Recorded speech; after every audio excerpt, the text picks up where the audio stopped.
Yo,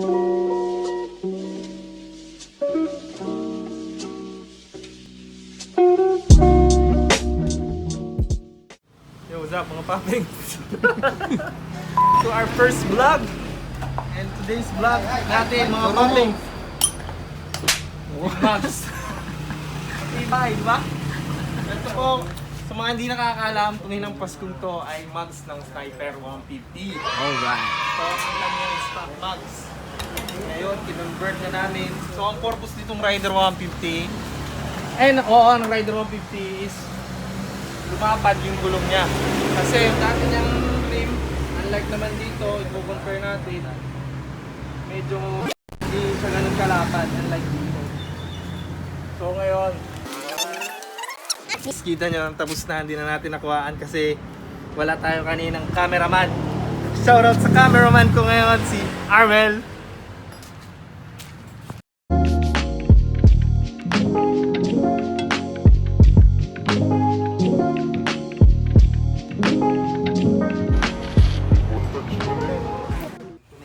So, ngayon, kino-convert na yung panlikod natin, mga watadings.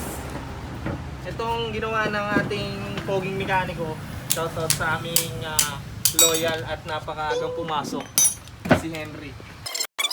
Magawa namin ng ng mga conversion.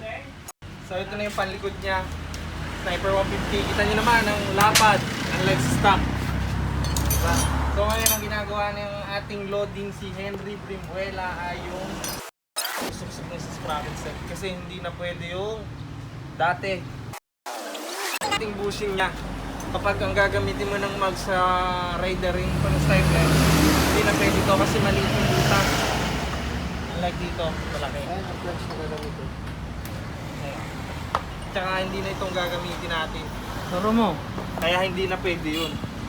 So ito, shoutout sa Yamaha, Kenemen. Sponsor pa kami ng ibang mga ito na ang gagamitin natin. Tada!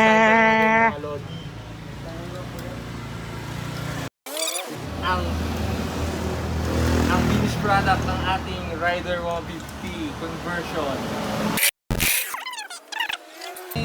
Parang Henry, kinabit yung ating conversion na magsa front.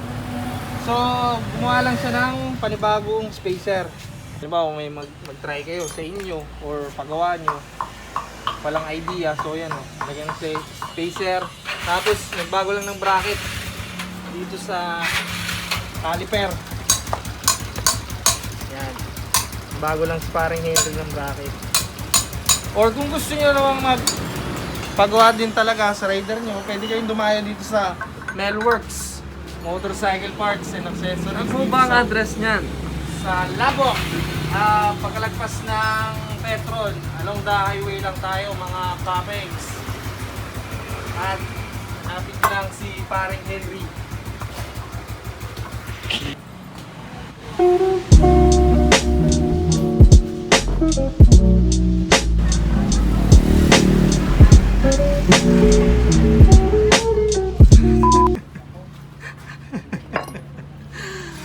Ano po kasi yan magkape, 5 times po yan nagkakape kaya laging masigla at aggressive.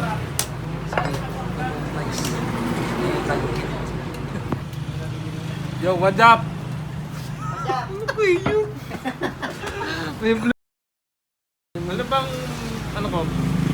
Conversion ng